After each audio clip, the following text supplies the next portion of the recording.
समांतर श्रेणी। कल के क्लास में आपने NS टर्म कैसे फाइंड किया जाता है इस संदर्भ में चर्चा हुई थी। मैंने कई तरह के प्रश्न बताया था। आज हम उसी को आगे बढ़ाते हैं पेज नंबर 112 से। कभी 112 से ही हमने आपको प्रश्न दिया था और आज भी पेज 112 को ही लेकर के आगे बढ़ते हैं। एक क्वेश्चन नंबर 8 देखें। 27, 24, 21 का कौन सा पद शून्य होगा? क्वेश्चन 8, 27, 24, 21 का कौन सा पद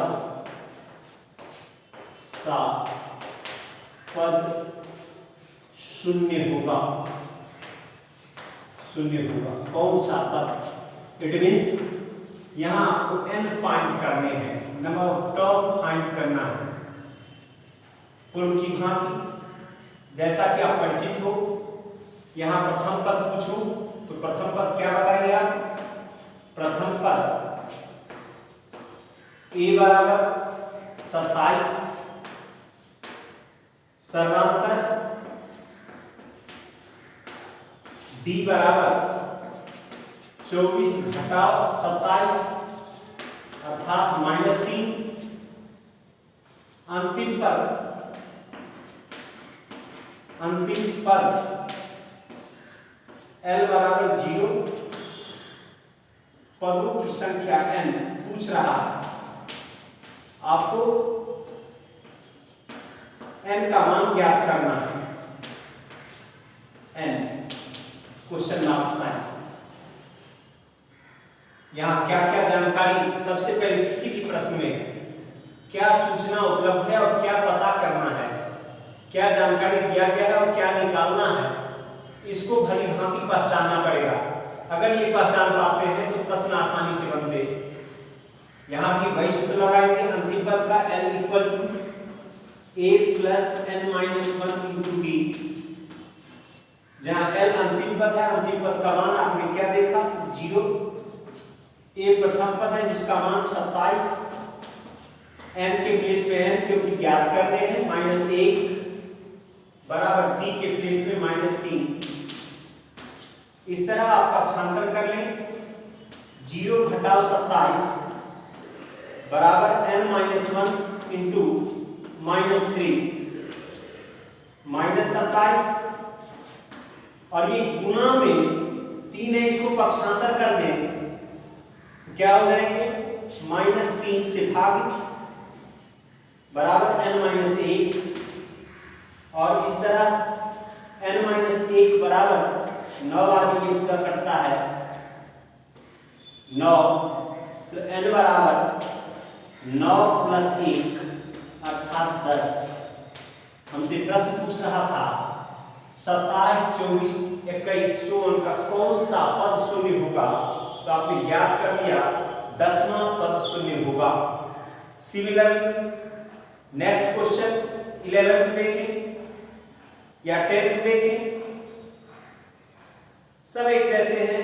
मैं 11th की बात करता हूं। संजय ने वर्ष के प्रथम सप्ताह में 5 रुपया की बचत किया, फिर अपनी साप्ताहिक बचत 1 रुपया 75 पैसा बढ़ाता गया। यदि 90वें सप्ताह में उसकी साप्ताहिक बचत 20 रुपये 75 पैसे हो जाते हैं तो n का मान। सेम टाइप ऑफ क्वेश्चन है क्वेश्चन नंबर 11।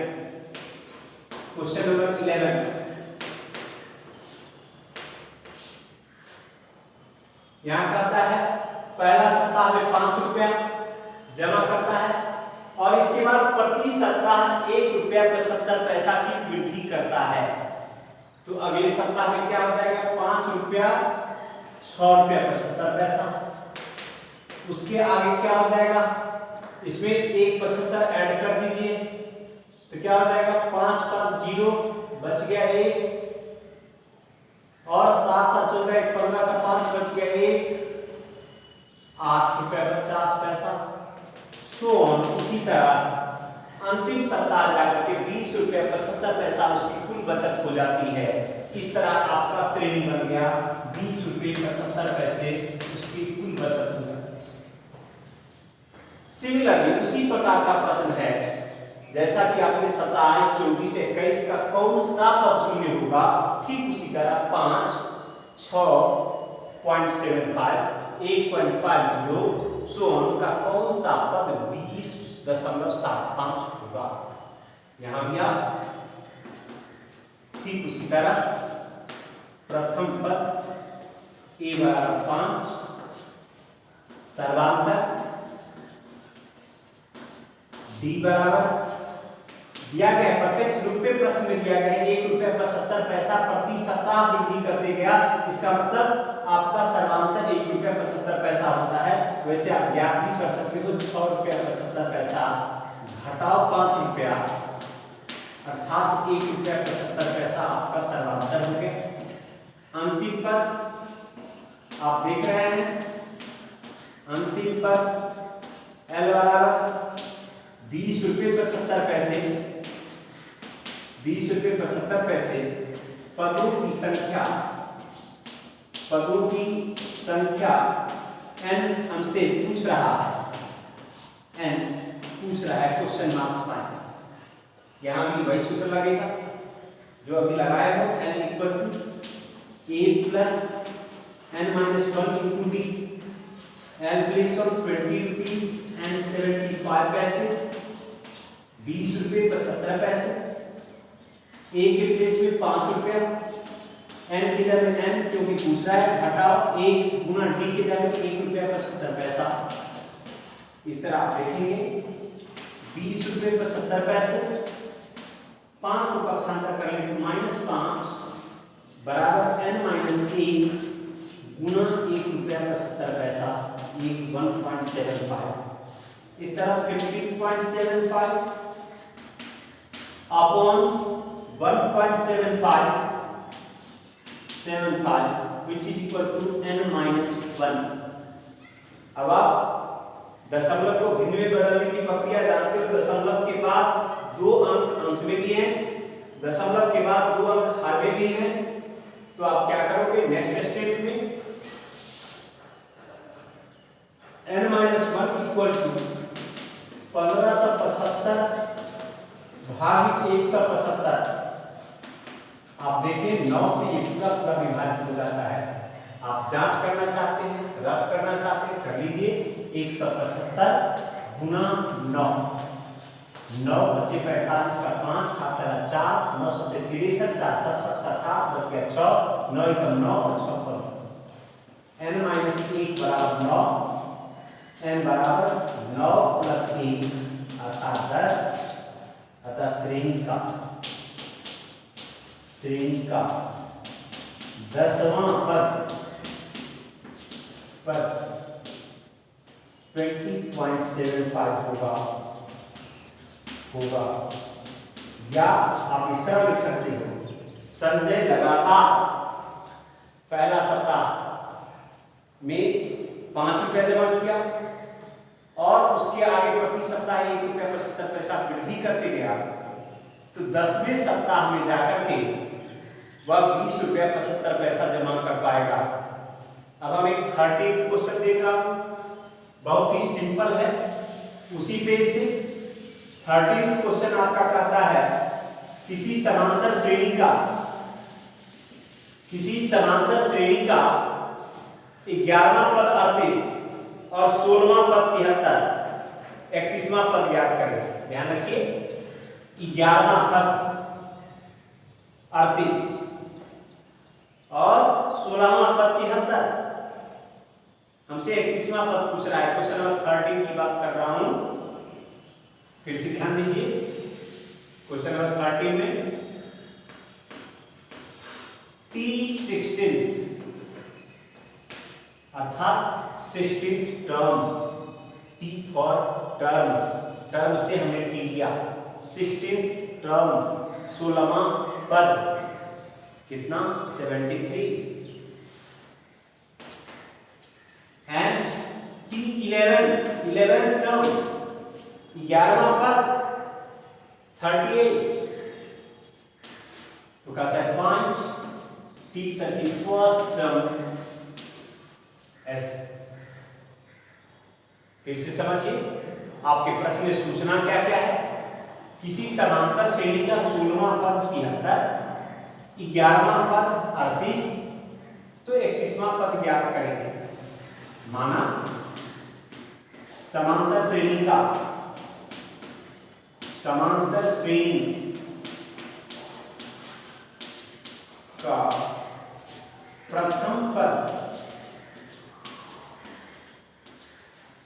प्रथम पद ए तथा सर्वांतर डी है। प्रथम पद ए तथा सर्वांतर डी है। तो अब आपको करने क्या है? माना समांतर श्रेणी का प्रथम पद ए तथा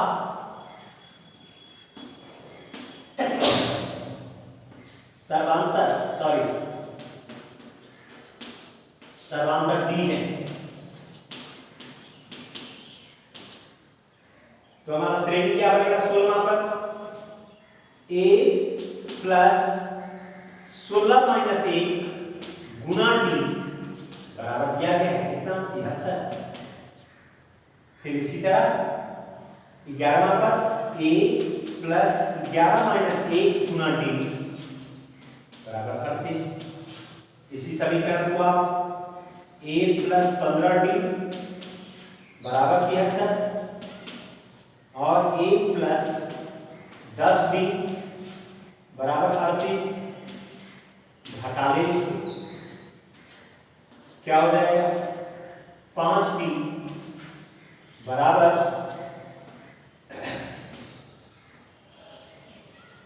और डी इक्वल टू 35/5 जो 70 इक्वल टू, अर्थात डी का मान आपने सात ज्ञात किया। अब डी का मान किसी भी समीकरण में रखें, या तो पहला या दूसरा। डी का मान समीकरण 1 में रखने पर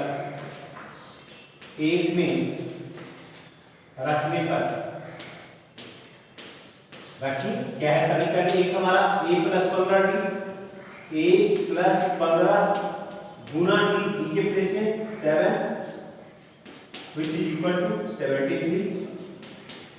इस तरह a plus 105 equal to 73। now a equal to 73 minus 105 क्या हो गया? 2 and 10 minus 7 3 minus 32। अर्थात श्रेणी का प्रथम पद -32 और सर्वांतर 7 है। हमसे श्रेणी का 31वां पद पूछ रहा है। इस तरह आपने देखा 16वां पद क्या आया है? a plus 15 D. 11वां पद क्या आया है? a plus 10 D. ठीक उसी तरह हमें 31वां पद ज्ञात करना है, T31 टर्म ज्ञात करनी है। तो इसको हम क्या लिखेंगे? T31 term a plus 31 minus 1 into the a place on minus 32 plus 30 गुना 7। इस तरह -32 प्लस 210, 10 में से 2 गया 8, ये बच गया 0, 10 में से 3 गया 7, ये बच गया 178। अर्थात T31 श्रेणी का 31वां पद 178 आता है। ठीक इसी तरह आप कोई भी प्रश्न कहीं से भी आप उठाइए, उसको व्यवहार कीजिए, जहां पर जो ऑपरेशन का यूज होना है, जिस संकेत का यूज करना है, प्रश्न में क्या कहा है उसको पढ़िए, समझिए। एक नेक्स्ट क्वेश्चन देख रहे हैं। समांतर श्रेणी 3, 5, 3, 15, 27, 39 का कौन सा पद उसके 54वें पद से 132 अधिक होगा? प्रश्न को समझने का प्रयास करें। प्रश्न हमारा कहता है कि श्रेणी जो दिया गया है उस श्रेणी को फिर से देखिए आप। कहता है श्रेणी 3, 15, 27, 39, 3, 15, 27, 39, 16 का कौन सा पद,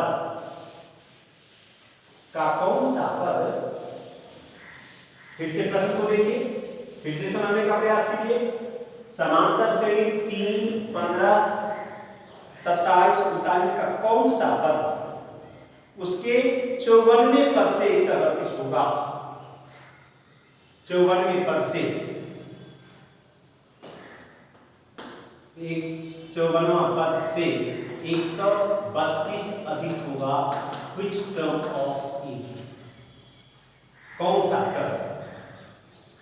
यहां प्रथम पद सामान्य प्रक्रिया है। प्रश्न को आप जानने का प्रयास करें, बार बार पढ़िए कि इसमें क्या सूचना दिया गया है और क्या आपको जानना है, जानना चाहता है, क्या पूछ रहा है। प्रथम पद A बराबर 3, सर्वांतर B बराबर 15 घटाओ 3 अर्थात 12।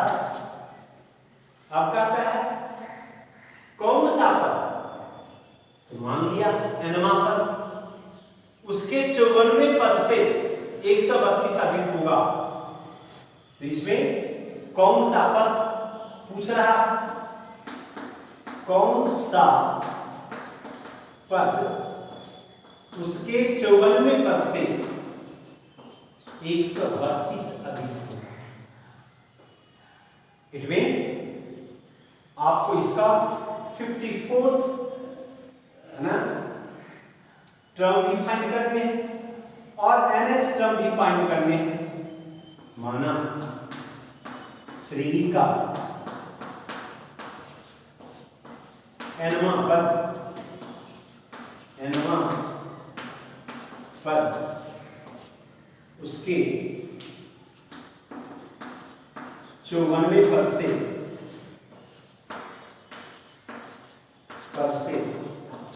132 अधिक होगा।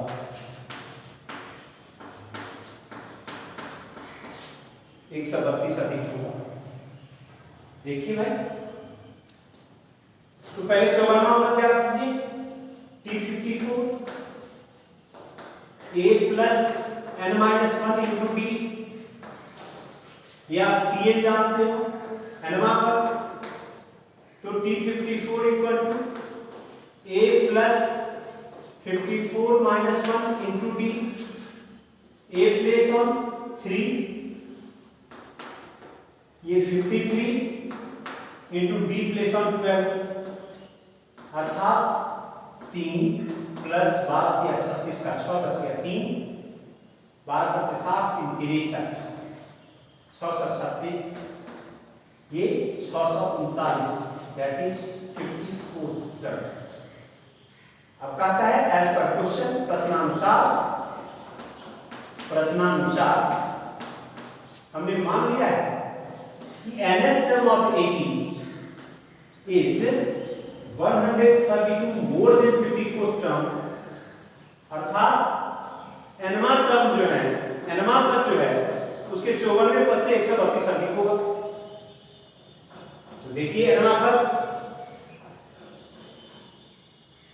क्या हो गया, nवां पद उसके 54वें पद, 54वां पद क्या है 639 और उससे 132 अधिक, तो A plus n-1 into D बराबर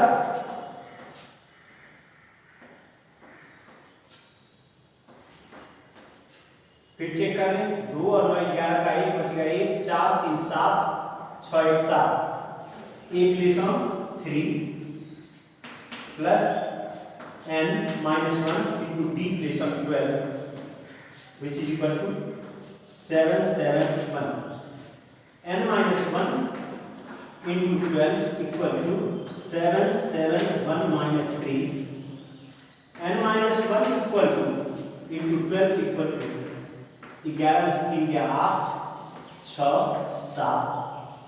इस तरह आगे बढ़ा, n-1 इक्वल टू 7 6 8 बट्टा 12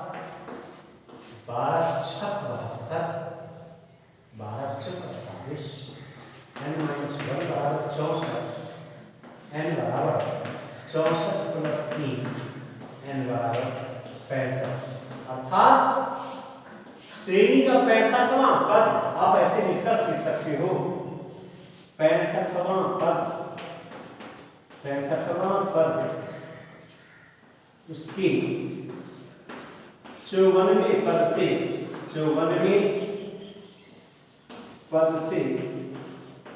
132 अधिक होगा। इसी तरह नाउ नेक्स्ट क्वेश्चन हम देख रहे हैं, किसी समांतर श्रेणी के चौथे और आठवें पद का योग 24। प्रश्न को समझने का कोशिश कीजिए, बहुत सिंपल है, शब्दों में इबारती रूप में दिया गया प्रश्न, किसी समांतर श्रेणी का चौथा और आठवां पद का योग 24 तथा छठवें और 10वें पद का योग 44। तो इस समांतर श्रेणी के प्रथम 3 पद ज्ञात करें। फिर से ध्यान दीजिए, प्रश्न को आप फिर पढ़ लें, मैं कह रहा हूं, प्रश्न को फिर से देखिए। प्रश्न आपका कहता है किसी समांतर श्रेणी का चौथा और आठवां पद, चौथा T4 और आठवां पद T8 जिसका योग 24। ये प्रश्न को इस रूप में आप समझिए, किसी समांतर श्रेणी का चौथा और आठवें पदों का योग, ये चौथा पद, फोर्थ टर्म, ये एट्थ टर्म, दोनों का योग 24। ये गया कथन। छठवें और 10वें पद का योग 44, सिक्स्थ और 10 44। तो कहता है श्रेणी का प्रथम 3 पद ज्ञात करो, प्रथम 3 पद। इतना सिंपल क्वेश्चन है, यदि आप चाहो क्या लिखोगे, fourth term of A B क्या होता है, a प्लस 3b धन एट्थ टर्म क्या होता है, a प्लस 7d बराबर 24, फिर a plus 5b plus a plus 9d बराबर 44। इसको आप क्या लिख सकते हैं, a plus a 2a, 3d plus 7d 10d बराबर 24, फिर 2a प्लस 14d बराबर 44। दोनों समीकरण को घटा लीजिए, ये फर्स्ट ये सेकंड, क्या हो जाएगा, 10 में से 14 घटाए -4d बराबर -20 और d बराबर -20 घटा -4 अर्थात 5, 4 पंचे 20। d का मान किसी समीकरण में रखे हम, पहला में रखते हैं, d का मान समीकरण 1 में रखने पर, समीकरण 1 में रखने पर रखें, क्या पाएंगे आप, 2a plus 10d, 10 into d, d place of 5 equal to 24, 2a equal to 24 minus 50 और a equal to -26 upon 2 that is -13।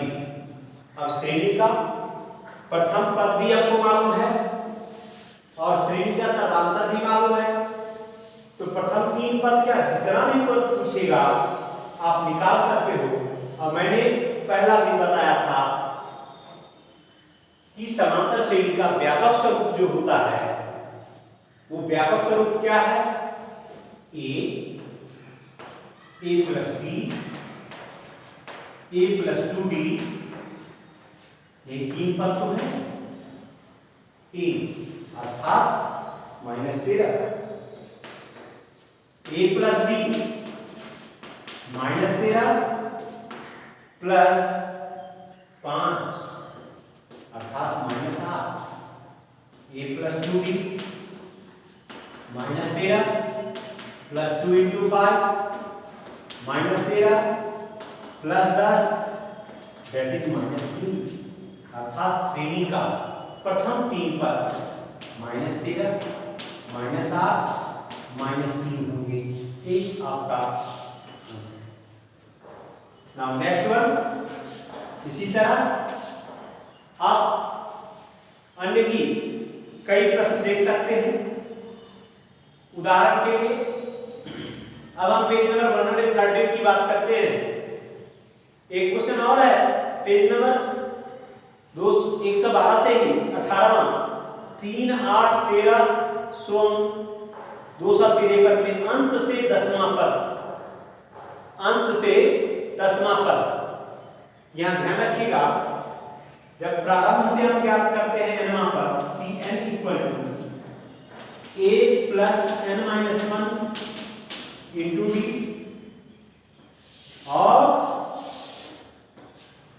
जब अंत से हम 10वां पद ज्ञात करेंगे n-10, ये पद ज्ञात करेंगे तो क्या हो जाएगा l minus n-1 into D. ये ध्यान रखिएगा।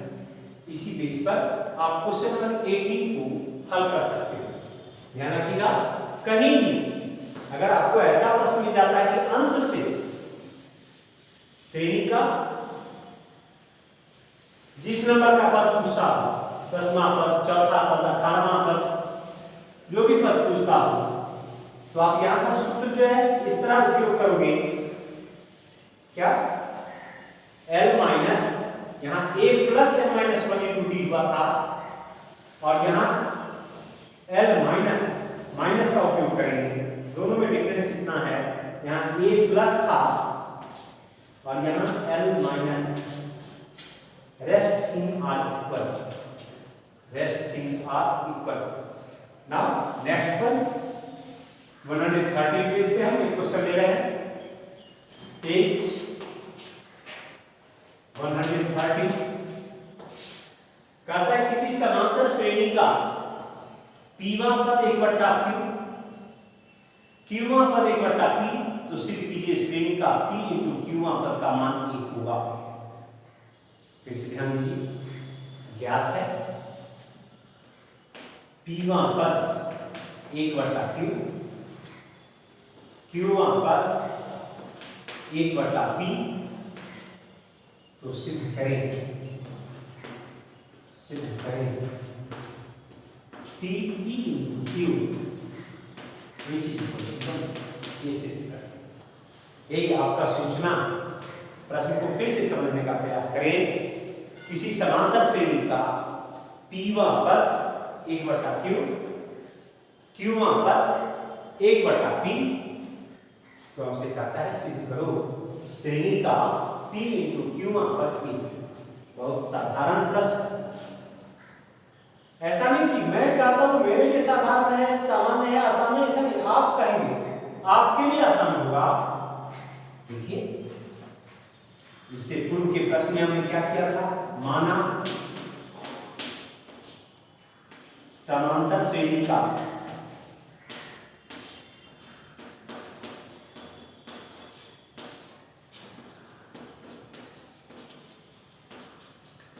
प्रथम पद 1 तथा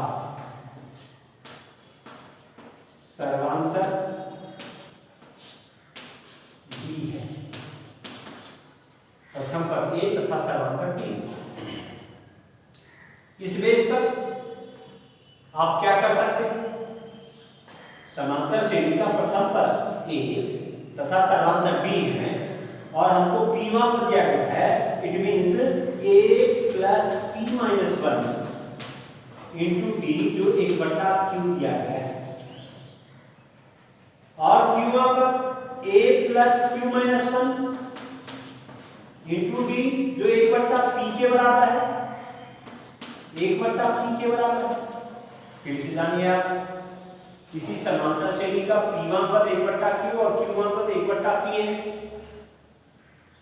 तो अब इसको आगे बढ़ाइए, क्या हो जाएगा। इसी प्रश्न को हम फिर लिखते हैं, a प्लस pd, p से d का गुणा किया d, d से ऋण 1 का गुणा किया ऋण d, बराबर 1/q पुनः a plus qd minus d बराबर 1/p। दोनों समीकरण को आप घटा लें, क्या हो जाएगा? pd माइनस qd, देखिए ना, pd किसमें धन में और qd किसमें है ऋण में, बराबर 1/q माइनस 1/p। इन्हीं समीकरण को हम आगे बढ़ाते हैं। यहां क्या हो जाएगा? d कॉमन ले लीजिए, p माइनस q बराबर 1/q माइनस 1/p। इस तरह d into p minus q लघुत्तम क्या? p गुना q, q से भाग दिया q कटा बचा p, p को 1 से गुणा किया p से भाग दिया p कट गया बचा q। इस तरह d equal to p minus q बट्टा pq गुना p minus q, p minus q से p माइनस q कट गया, कितने बार में? एक बार। d का मान 1/pq आ गया। d का मान कितना आ गया? 1/pq। सर्वांतर हमारा क्या आ गया? 1/pq। अब d का मान समीकरण फर्स्ट या सेकंड जिसमें आपकी इच्छा हो रखें, तो हम समीकरण फर्स्ट में रखते हैं d का मान। ये फर्स्ट, ये सेकंड आप लिख सकते हो। d का मान समीकरण फर्स्ट में रखने पर क्या है? First a plus p into D, के जगह क्या? 1/pq माइनस d 1/pq बराबर 1/q। क्या हो जाएंगे? p से p कट गया 1/q। क्या हो जाएगा? a बराबर 1/q, पहले से दाहिनी तरफ धन में है, ये 1/q जो बाईं तरफ धन चिन्ह था पक्षांतर करेंगे माइनस 1/q, और ये ऋण 1/pq जो बाईं तरफ था दाहिनी को ले जाएंगे धन 1/pq। इस तरह a बराबर 1/pq। जब हमको श्रेणी का प्रथम पद और समांतर ज्ञात है तो हमको p इंटू क्यूमा पद भी ज्ञात करने आ जाएगा। क्या हो जाएगा? p इंटू क्यूमा पद बराबर 1 सिद्ध करने हैं बायां पक्ष से। बायां पक्ष से, बायां पक्ष क्या है? a plus p into Q minus 1 into T, ये बायां पक्ष। a प्लेस ऑन 1/pq धन p into Q minus 1 into D place on 1/pq, pq 1/pq धन 1/pq का गुना pq का गुना 1/pq से और माइनस 1 का गुना 1/pq से। ये 1/pq ऋण में 1/pq धन में, pq अंश में pq हर में, क्या उसके यही सिद्ध करना था, सिद्ध हुआ। क्या सिद्ध करना था? कि श्रेणी का p इंटू क्यू मापक 1 होगा। इस तरह आज आपका ये प्रश्नावली समाप्त होता है। फिर भी कहीं कोई प्रश्न ऐसे मिल जाए जिसमें आपको प्रॉब्लम क्रिएट होता हो तो आप आसानी से हमसे पूछ सकते हो। एक हम नेक्स्ट क्वेश्चन पूछता हूं, एक अगला क्वेश्चन हमारा दिया गया है, n के किस मान के लिए समांतर श्रेणी 63, 65, 67 और 3, 10, 17 के nवें पद बराबर हो जाएंगे? nवां पद बराबर हो जाएंगे। देखिए बहुत सिंपल प्रश्न है, जो आपके प्रश्नावली का अंतिम प्रश्न है, इसको मैं बताना चाहूंगा।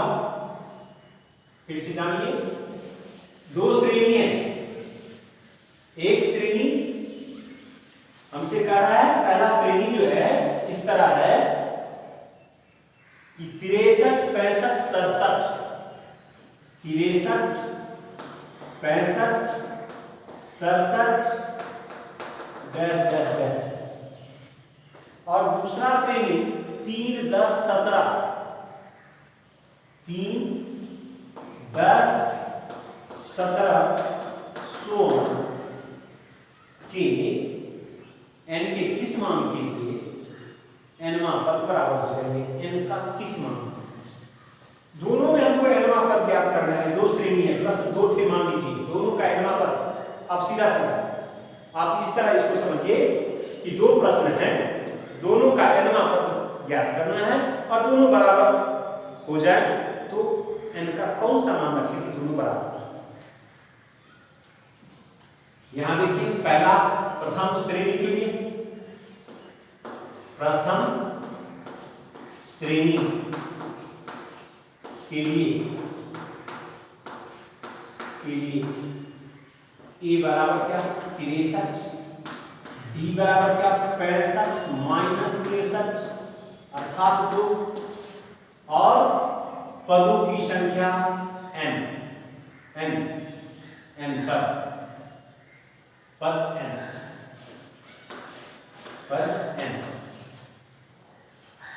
क्या हो जाएंगे nवां पद के लिए? Pn equal to a plus n minus 1 into d, a plus 63 plus n minus 1 into d plus 1, तो क्या हो जाएगा? 63 plus 2n minus 2 61 plus 2n, ये समीकरण ये पहले श्रेणी। ठीक इसी तरह दूसरे श्रेणी के लिए आप निकालेंगे, दूसरे श्रेणी के लिए निकालिए, क्या पाते हैं? दूसरा श्रेणी हमारा है क्या? 3, 10, 17, तो हम लिखेंगे दूसरी श्रेणी के लिए, दूसरे श्रेणी के लिए nवां पद Tnth टर्म, प्रथम पद a बराबर 3, सर्वांतर d बराबर 7 घटा 10 घटा 3 बराबर 7, तो Tn बराबर a plus n minus 1 into d, a plus 3 n minus 1 into d plus 7, d plus 7, 3 plus 7n minus 7, इस तरह 7n माइनस 4, ये समीकरण 2, ये n पर सेकंड। अब कहते हैं प्रश्न के अनुसार दोनों बराबर n के किस मान के लिए दोनों का nवां पद बराबर हो जाए? इट मींस अब आप समीकरण 1 तथा 2 से, समीकरण 1 तथा 2 से क्या हो जाएंगे? 61 plus 2n equal to 7n minus 4, 2n minus 7n equal to minus 4 minus 61, minus 5n equal to minus 65, और n equal to minus 65 upon minus 5, n equal to 13, अर्थात हमारा प्रश्न क्या रहा है? क्वेश्चन नंबर 22 है, ध्यान रखिएगा, क्वेश्चन नंबर 22 हमारा प्रश्न क्या है? n के किस मान के लिए समांतर श्रेणी 63, 65, 67 तथा 3, 10, 17 के nवां पद बराबर हो जाएंगे, तो 13वां n का किस मान के लिए, तो 13वें पद के लिए दोनों समीकरण के मान बराबर हो जाएंगे।